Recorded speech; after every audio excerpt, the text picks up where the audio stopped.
Welcome everyone to another episode of Behind the Human. I'm your host, Mark Champagne. It's my job to unpack the stories and mental fitness practices of people living at the top of their game, personally and professionally. Today we're jamming with Corey, who is an explorer of the human ecosystem. How cool of a term is that, or concept? I can't wait. Delving into biological, psychological, socio-environmental, and spiritual elements for sustainable growth. I'm surprised at myself that I actually got that all out in one line without messing it up. Corey, welcome to the show. Hey, Mark. Thanks for having me, man. I'm really excited. This is one of my favorite podcasts, so I'm grateful to be joining you. Oh, well, thank you. That lands straight in the heart. It's just knowing you for a little while and your work and what you put out into this world, that means a lot. So thank you. Before we jump into a whole host of topics that you and I could definitely cover, I just want to start the same way that you're probably familiar with at this point, listening to the show, and that's just titles aside, bios aside, who are you? Who am I? Yeah, I have heard you ask this question a bunch, but I didn't really prepare for it. I guess in this moment, today I'm a podcast guest. I'm an explorer, someone who's just really interested in, like you said in the intro, the natural human ecosystem. For me, that is bucketed out into those four categories you mentioned. And to me, I think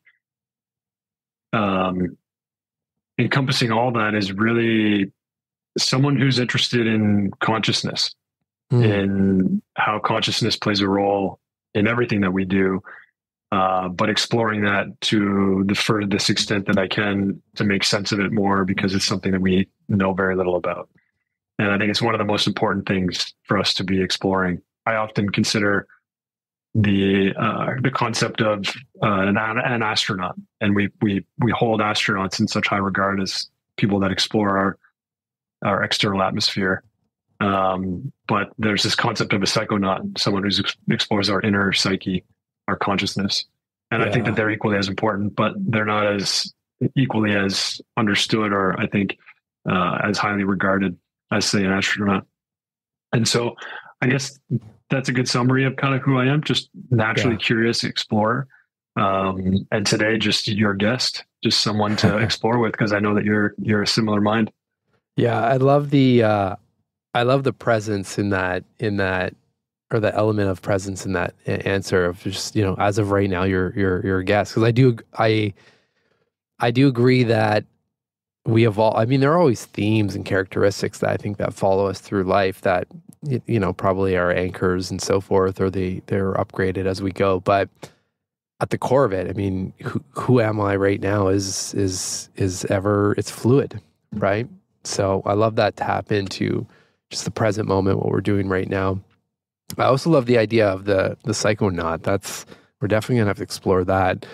I do have a question though around, like, do you remember when you first started to become interested in consciousness and started asking questions around consciousness? Because I find, and I'm sure you can relate to this, the more you get into this kind of work, it almost doesn't matter who you study. At the end of the day, it all comes back to the present moment and consciousness in some capacity. Like, no matter what the religion is, whatever belief system, like the ones that are at the top, that have reached whatever pinnacle that may be, is somehow grounded in like those concepts. It's interesting. Yeah, 100%. Yeah, like if you look at any religion, any spiritual guru, any influencer, any self-help coach or speaker, they're all saying the same thing, just in a different form. And it does come back to that. I guess in terms of where I first sort of really felt like I was interested in that, I never actually thought about that before, but I think the first time that I really started to consider or start to think beyond my ego was when I moved cities when I was about 8 years old, which is around the same time where that ego becomes sort of more cemented into, someone's personality. I think it's like around 7 or 8, they say. We moved from one city to another. And at that point, I just knew like this tiny little group of people. I knew like my core family unit. I knew my extended family unit. And then I had like 5 friends. And then I had my school, and then, hockey and some other things going on. But when we moved, I had none of that anymore. my core family was with me still, but I didn't have my extended family or my friends. And that was all I knew.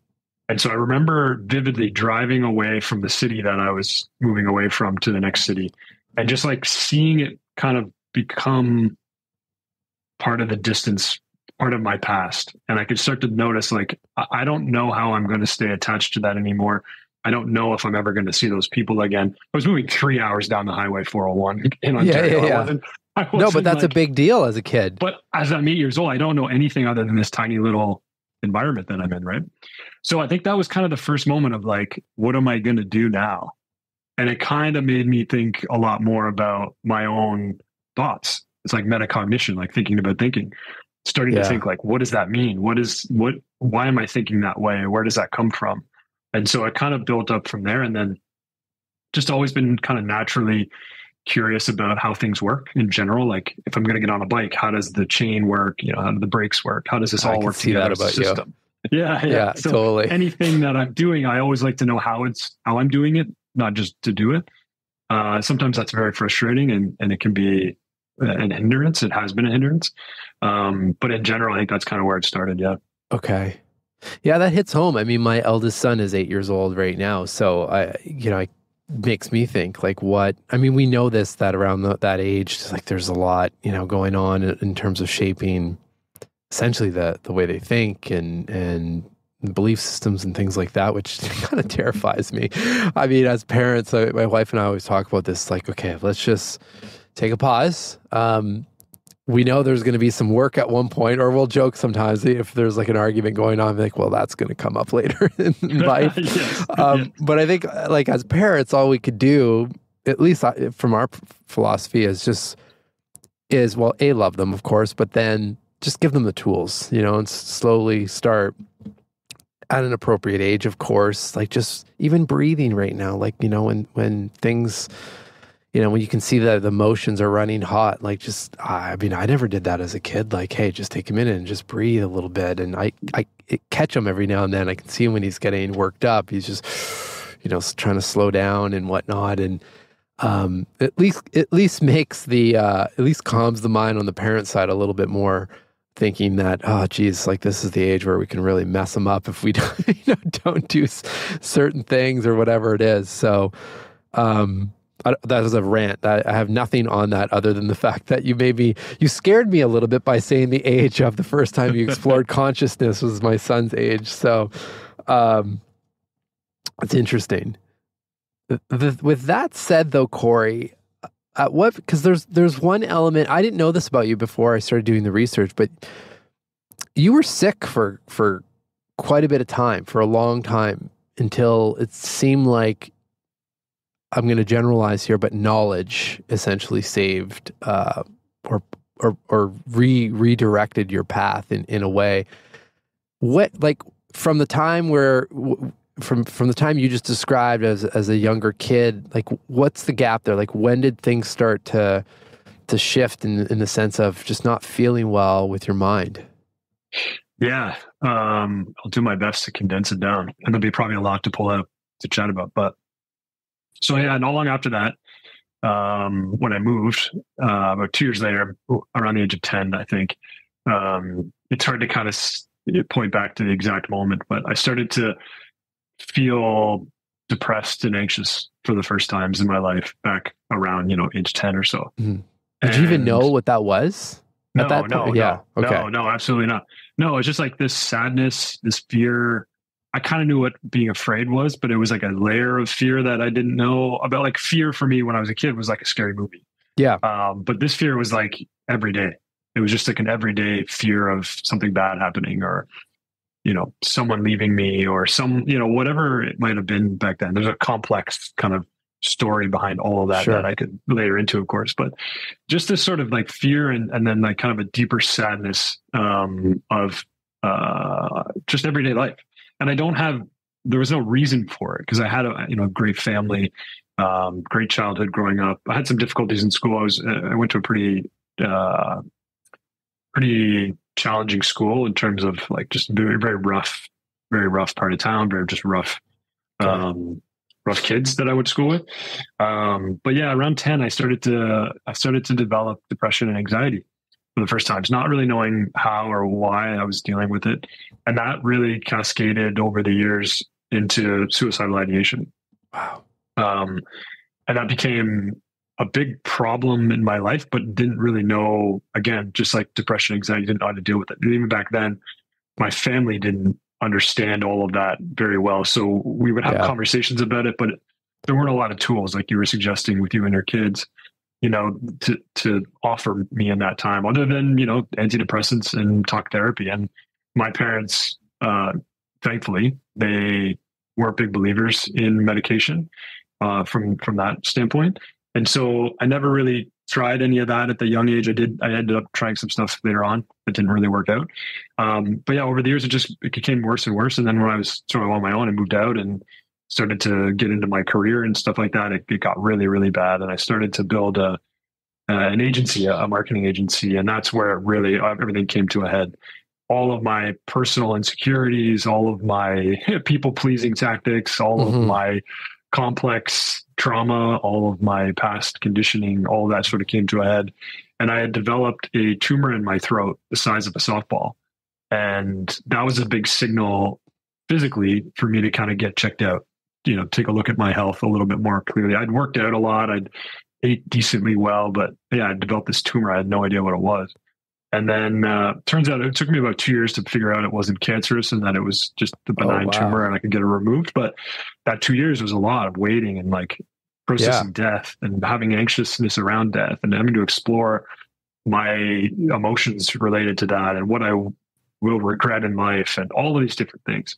This real like hero's journey beginning of moving beyond the veil and into the threshold of the unknown or the chaos. And that was about, that was, 2016, 2017, I really started to take it seriously. And that's when I started to explore psychedelics.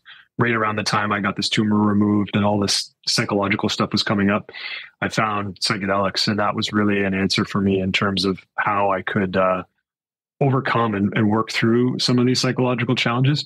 But I guess I should say, go back a little bit further than that in terms of knowledge. The thing that really kind of clicked for me was I got this genetic test done and it actually showed that I have this suppressed gene that keeps me from regulating serotonin normally in my body, which means that I'm more susceptible to things like anxiety, depression, and suicidal ideation. So I would have had this for my whole life.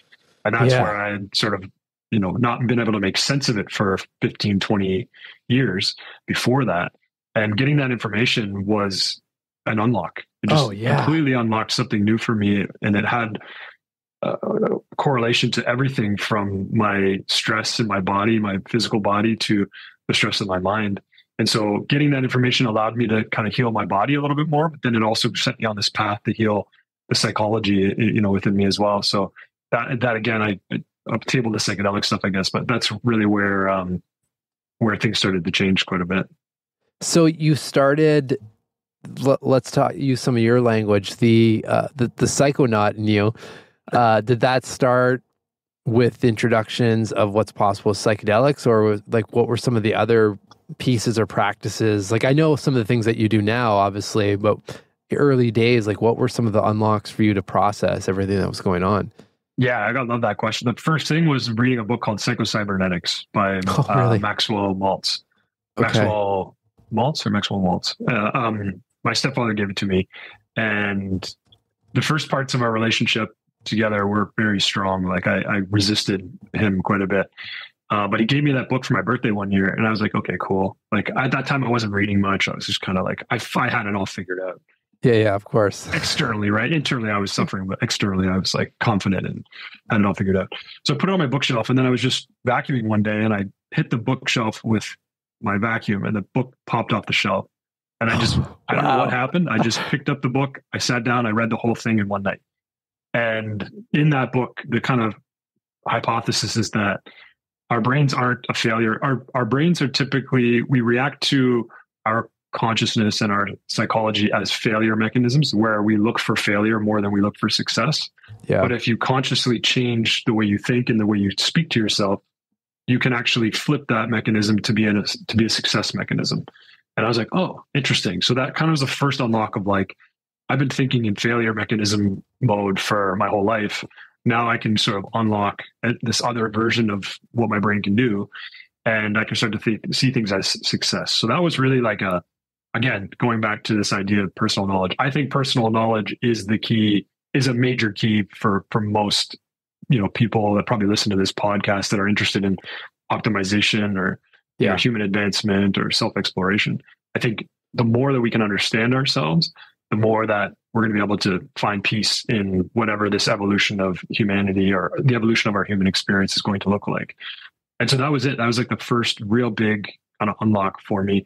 And then from there, it just started to be podcasts. I think, I started to listen to Gabor Mate. I started to listen to Tim Ferriss. I started listening to, I can't even remember some of the guys back then, but podcasting wasn't even really that big back then, but there were some podcasts that I would listen to, and they would have guests on, and you'd hear all these crazy stories of people overcoming these massive things. And I would think to myself, like, what I'm overcoming is not as big of a challenge as these other people. So I got to kind of learn from other people's personal knowledge and then apply it to my own thing and see how it could play out.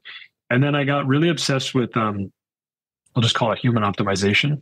Okay. So like biomarker tracking and, sleep tracking. And, I was doing a lot of testing. I was doing a lot of tests on blood work tests, sex hormone tests, stress tests, sleep tests, all that kind of stuff done just to like tweak and optimize every little thing. But in that time, I realized a lot of information there, a lot of really good information, but I kind of realized that was a bit of a trauma response of like trying to be perfect all the time.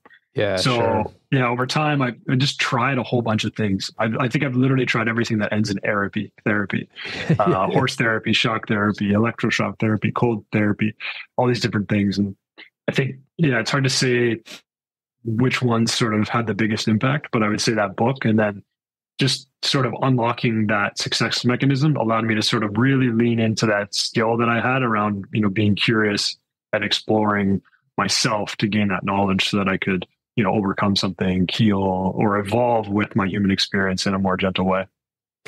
Do you remember when you first felt better, or your normal state of feeling fear and like where the depression was just almost like normalized in your life? Do you remember when you're like, oh, wow, I don't always have to feel like this? Yeah. It was after my third ayahuasca ceremony. And I I don't know, this is a long story. I almost had to tell the whole thing, but yeah, I had this just experience of, it was like the next day we were in a session with some of the shamans and facilitators, and they were just doing a meditation, and I had a really tough ceremony the night before. And it clicked in me in this meditation. I had this sort of vision of the future. And this is like pretty esoteric the way I'm going to describe this. And I'm not saying like I had a clear vision of what was going to happen in the future. Sure. But I had this vision of myself in the future, a healthy adult. I felt like I was becoming an adult through this experience, but I felt like actually I was healthy for the first time. I was strong. I was like holistically confident. I was authentically confident. And I had a loving partner, and I had a baby. And at the time I did. So I had this kind of vision of like a family that was coming into my life at that point. And so I felt really confident that I was going through all this hard stuff to get to a point where eventually I'm going to feel okay. And then I just started to feel okay. And so there's no like real unlock moment of like when it felt perfect, but that was one of those ones where I was like, there's a clear like before and after. Before that, I was really suffering and really struggling. Afterwards, the struggle and the challenges were there, but I was able to meet it in a different way where I had a little bit more skill to understand my emotions and how I was reacting naturally to the challenges in the environments that I was in. It's just so fascinating. Just to me, that loops back again to just the concept of giving yourself knowledge. I mean, this is a different way to access knowledge, but at the end of the day, it's kind of the same thing, right? And then it shifts your perspective and the way that you're viewing stuff, and then it's the nice thing too. It's like the never-ending loop. Because like, of course, you can be obsessive of it, but I mean, I think if you're just genuinely curious and want to continue to learn and what, like, it never ends. Like, especially psychedelics, there's so many, I've heard so many stories now that are similar. They're all different details, of course, but like similar tone and vibe to what you described, in the sense of seeing a vision for yourself or seeing others and so forth. And it's just, I don't know, to me, it just provides this whole like lens of, we really don't know that much, like there's so much to explore. Again, like this idea of the psychonaut, like, and if we can just kind of approach our journeys like that, it just by default lightens, right? Like we're just on a 100%. journey of adventure and whatnot. And of course, there are realities of life, but ultimately, or ironically, usually when we lighten like that, those things also get a little easier as well. And next thing you know, like good opportunities arise, and it all works out. 100%. Yeah, everybody is a natural self-explorer. We just don't lean into that, like we lean into nutrition, or we lean into physical health, or we lean into sleep. Like I just really believe in almost like self-exploration is its own little bucket of healthcare, its own little bucket of like wellness that I think is really important to understand a little bit more. And I think there's like, there's philosophies. I have personal philosophies around self-exploration. I have ideas of what that means. But I think it's really about like the more that I think we can teach, and that you're talking about your son, I think about my daughter, who that future reality came true. I actually have a daughter now, and I think about setting boundaries within my parenting style. Like I think of it as my role as a parent is to create boundaries for infinite possibilities. So it's not I'm not here to like shape the perfect human. Mm-hmm. I'm not here to create the perfect human. I was here to kind of bring her into the world, and she's going to decide whatever that is for her. And the boundaries for infinite possibilities is those boundaries will grow over time. When they're an infant, the boundaries are really small, and you're just keeping them safe and wrapped up and warm and fed. Yeah. And then as she's starting to evolve and she's getting older, she's walking around, she's exploring new words, new ideas, new thoughts. Those boundaries grow. And I think that one of the things that isn't taught to us when we're younger is how to explore, is how to be curious, how to use curiosity as a skill, as a way to embrace the evolution of our human experience, embrace the evolution of our consciousness and our understanding of the world. And I think the more and more we do that, I think the more healthier we're going to become, because right now we're living in a pretty anxious generation, and it's a difficult, it's difficult for a lot of young people. And I don't think that's going to get necessarily easier. I think the only way to make it, I guess, maybe easier or more seamless or more integrative is probably the best word, is if we develop more knowledge about ourselves. And how do we teach our kids how to do that? And I think that's in that boundaries for infinite possibilities concept of like, here, you can figure this out for yourself. I'm going to create the boundaries for you to be able to do that, but I'm not going to tell you how to do it. You're going to figure that out for yourself in a safe and effective way, obviously. Of course. Right? I feel like that dovetails well into something I really wanted to talk to you about, and that's just dads and men and self-exploration. For all the women listening, I'm sure you'll get a lot of goodness out of this as well. I know when the roles are flipped, my wife sends me podcasts like this, and they're always quite inspirational and educational. So please stick around. Don't leave, because we're just going to be talking about men and dads. I hope there's a lot of good value for everyone. I wanted to ask you though, I've been, listeners of the show have known this. I've been a part of a long-term men's group, and I credit that group, the work that we do in that group, to a lot of my mental stability, especially when, at a point in my life, personally and professionally, hit rock bottom and so forth.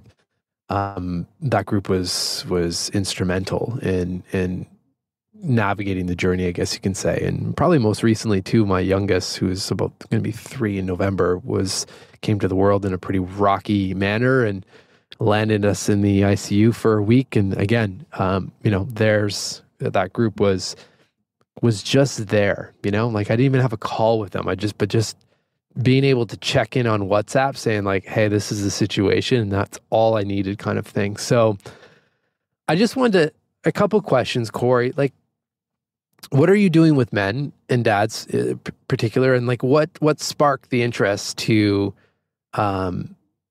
focus on this group of people? Yeah. I think the spark, I'll talk about the spark, and then I'll share some of the things I'm working on now. the spark for me was when I had a kid like you. Um, like you, as you can tell already, I'm very uh, interested in every element of, kind of what makes me me. And so, kind of taking on this new role as a father and this identity of a dad all of a sudden, not all of a sudden, it wasn't a surprise, but Yeah. it was part of my life and it was going to be. Um, I wanted to understand what it means. I want to understand, like, how do we define fatherhood? How do we define what it is to be a dad? The funny thing about the word dad is it comes from just a sound a baby made.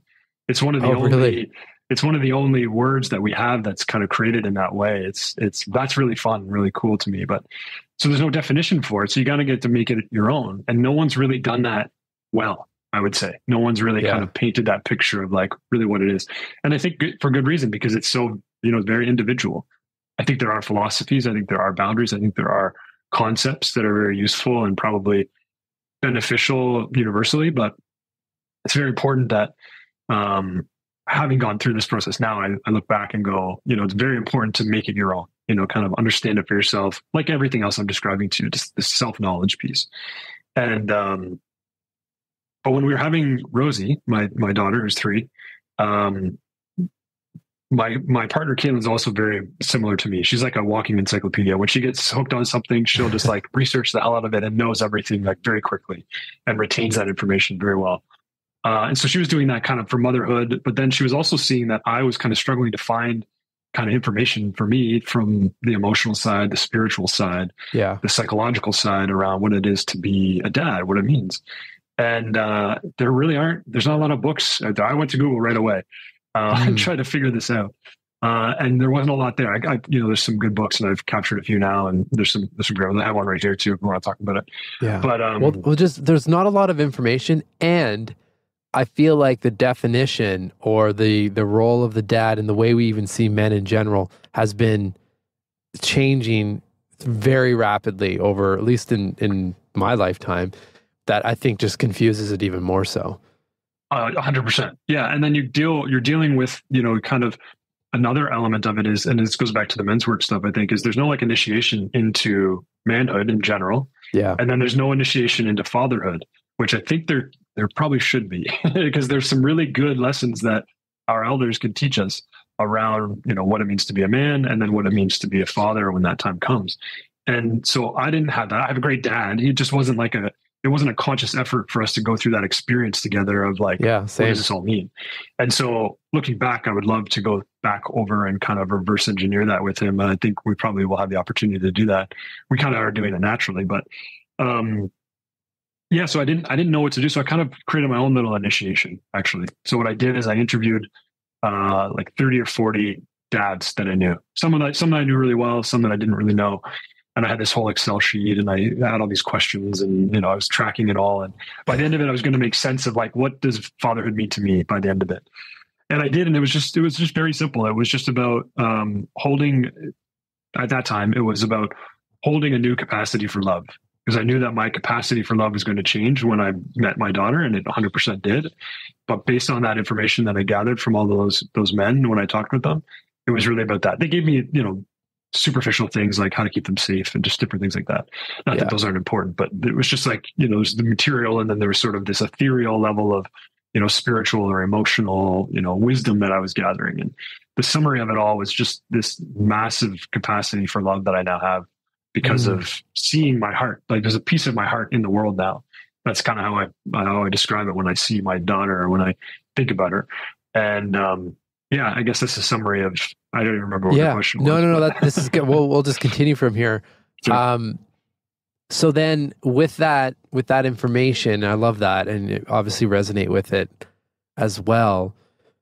Where, from your experience with in hosting Journeyman, where you brought together men and dads and so forth, like what's coming up, I guess? What's coming up with guys and like, what are you going through? Was that program designed to help with that, I guess, initiation, or is it just to help with like current challenges that men and dads are going through that maybe aren't being discussed, or it's probably a mix of all of that, but I'll let you answer, of course. Yeah. That's where I meant to transition to and what I'm doing now with that. So yeah, Journeyman is right now it's an annual retreat for fathers. We might do more than that, but it's starting off in that way. And the design for it really is all about creating your legacy as a father, because our fathers have a legacy, but they often didn't think about what that might be, and they didn't put attention into that, even though they were, good. Like I said, my dad's amazing. I think he thought of it consciously all the time, but it wasn't something he got to share with other people. It wasn't something he got to share publicly. So while he did think about it a lot, he was very conscious of it, and he was a very good dad. It wasn't something that he was thinking about more meticulously than I guess I do, which is totally cool. But what I wanted to do with that, and my partner Brent, who I created that with, or I've been creating that with, what we wanted to do is create a space where men could explore their legacy as a father. And so with that, we brought together our first retreat back in February, and we do it in a remote cabin setting right on a lake, beautiful sauna, big lake house cabin, all really high end whole meals. We brought in a chef and did the whole thing. And then we also used psychedelics in that experience as well. So the framework for it really is coming from a little bit of the men's work structure. There's a Mankind Project, which is a pretty popular men's work structure. And within that structure, it's an amazing format, and that might be what you work with too in your men's group, but it's a pretty common one. And what it is, it's a really good process using Carl Jung's shadow archetypes. And while I think that is a really useful tool, especially kind of in the day-to-day workings, the missing piece that I found in these men's groups that I had attended or helped start was the light side of it. So there's this constant shadow hunting, is what I was calling it back then. And it's like week to week, you're always kind of shadow hunting. What's the shadow? What's the shadow? What's the shadow? But there's never really a place to lean into the gift, to the light part of it. Yeah, it's so true. And so what I wanted to do with Journeyman was to bring that part in. So we were doing a little bit of the Mankind processing and brought in some really good activities and some workshops around kind of exploring the shadows of manhood and fatherhood and our current experiences. But at the end, what I really was hoping for, the intention that I brought into it was, how can we lean into the light? And so that's where the psychedelics really came into play. And we did an evening ceremony, and then we did a morning ceremony to end it. And that's really where guys sort of like broke through the shadow and got to really celebrate themselves, and really got to like be open and vulnerable and talk about, their uniqueness as a father, and what makes them, different, and what makes them fun and exciting, and what makes their lives challenging, and all that kind of stuff. But really celebrate, what they've been able to do. Because bringing a child into the world is like the ultimate challenge, the ultimate, level of work, I think. And I'm not saying for anyone that's listening that doesn't have that you don't have to have that. I'm not suggesting it needs to be there for everybody. But if you do decide to do that, or if you have decided to do that, I think it's important to celebrate how amazing that effort was. And so that's a lot of what we were trying to do. And then in the end, we had some exercises that helps them sort of write out their legacy and what they really want to kind of lean into. And now we have an ongoing group that, like we kind of connect with, on a weekly basis and check in with each other, and we're there for each other. But that was really the intention for Journeyman. Yeah. I love it. Are there, just for the dads listening, are there some core questions that you can leave with us to help get started on just taking some time to think about our legacy and so forth? Other than, of course, what is my legacy, or what legacy do I want to leave behind? But I'm assuming there's some other practices and questions that you're, prior to getting to the psychedelics piece, of course, but what would those look like? Yeah, I'm trying to remember off the top of my head what some of the questions are we asked throughout that process. In a lot of ways, we talk about our relationships too. We talk about who we are to our partners as well. I think most of the men were in relationships. A couple of them had been separated, but there was a lot of healing around that part as well, around who you were in this relationship with, who you brought this child into the world with. So it's exploring like the intention around why you wanted to have a child, why you thought you were fit to have a child, why you thought you weren't fit to have a child. What does having a child do for you in terms of your identity, your ego, your personality? Like, what does that really mean to be a father, and what does it mean to have a child? So we're exploring stuff like that. I don't have anything off the top of my head, but a lot of it was like, how do we help these men with providing them tools for in the moment when things aren't good? Because we came out of that experience like everyone's happy, everyone's on cloud nine, everyone's like, yeah, I'm the best, we're all back, everything's gonna be perfect.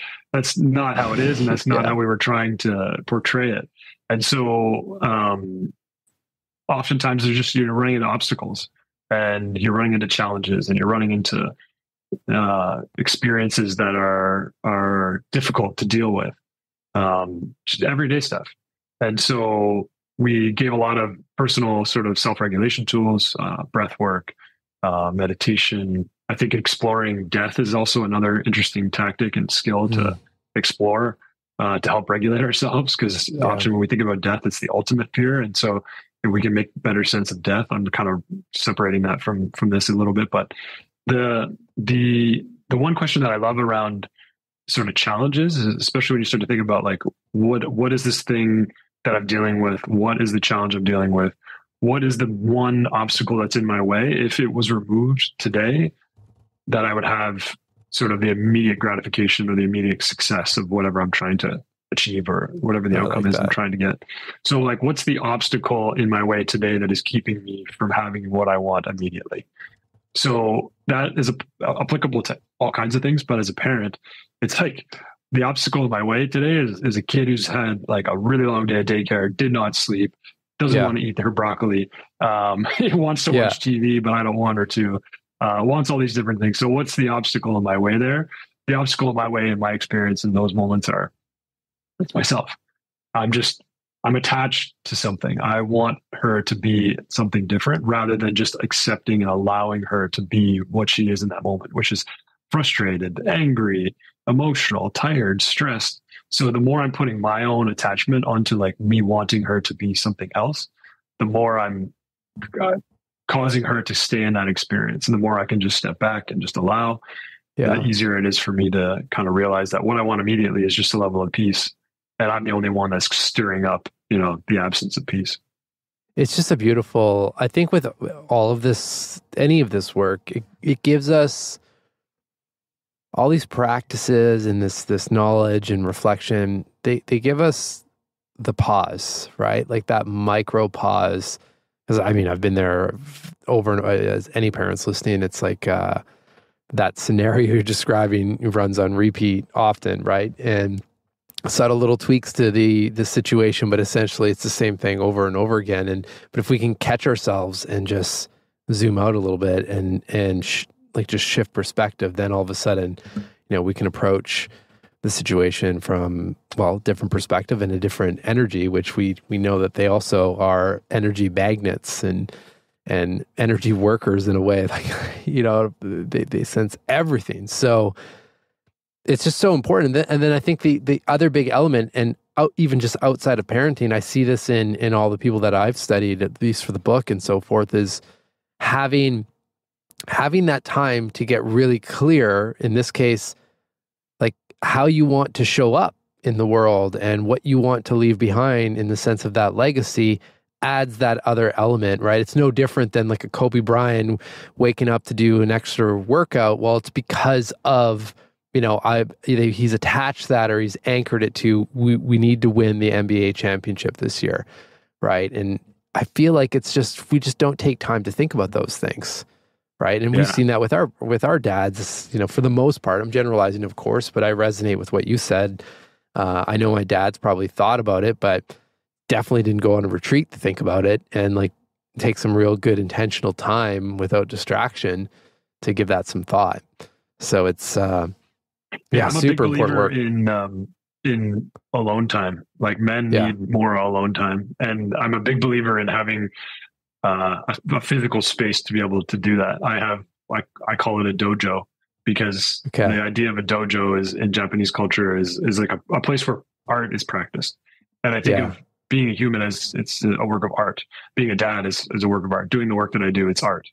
And we need a place to go and reflect on that art. And we need a place to study that art and explore that art, not a place to go and escape. Although it can be that as well. And it has been for me, and it continues to be, but a place where like true reflection can happen, time and space alone can happen.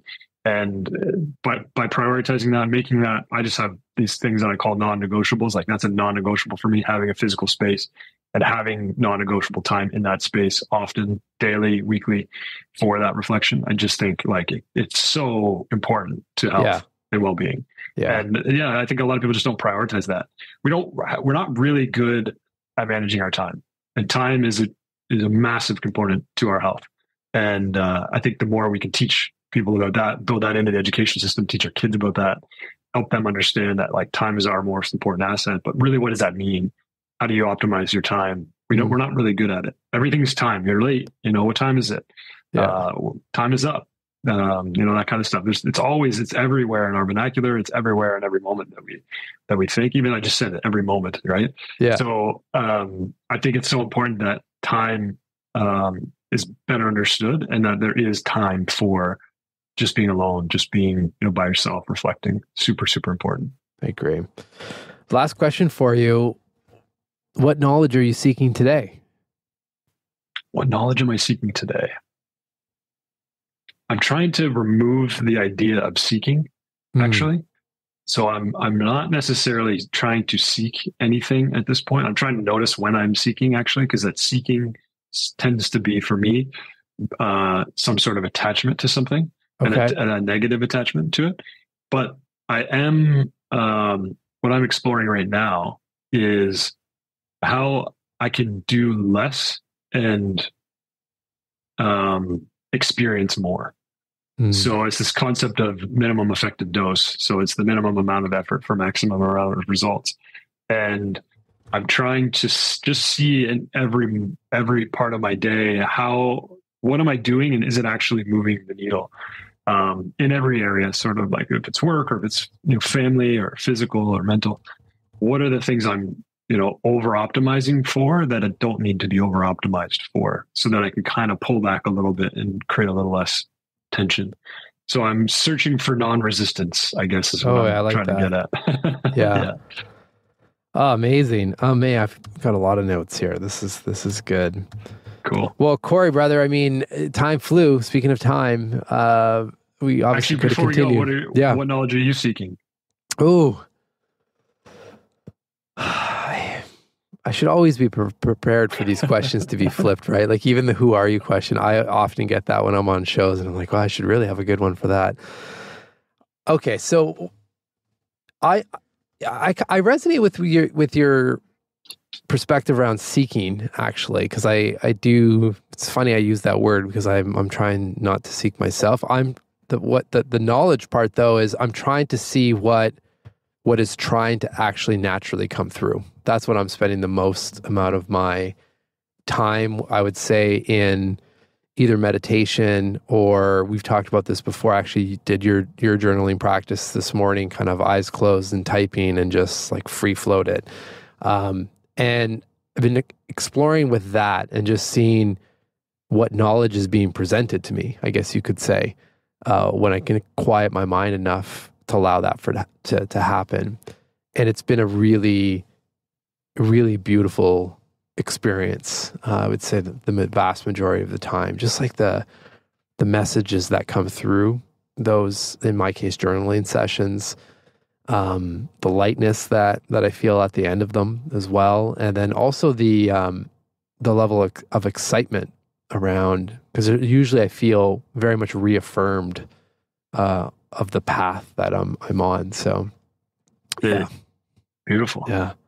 Intuition sounds like strong right now. That's awesome. Yeah, it does. And it feels, we'll see where it goes, but I mean, so far it feels really nice. I'm going to ride that out for a little bit.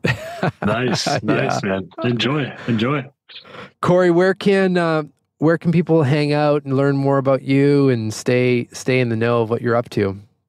Yeah, CoreyFirth.com is the easiest spot. I'm a little bit on some of the social media channels. I try to stay away from them as much as possible. Mostly on LinkedIn. You can find me there pretty easily. A little bit on Instagram. but coreyfred.com kind of has everything. I have a newsletter there, 1 Minute Wednesday, where I share, one bite-sized chunk of information, philosophy, exercise, journal prompt, tool for love it. sustainable change and personal growth. So feel free to sign up there and reach out. Yeah, there's a contact form there too. I'd love to chat with anyone that's listening and has any questions or any other thoughts. I'd love to keep talking about all this stuff. This is great.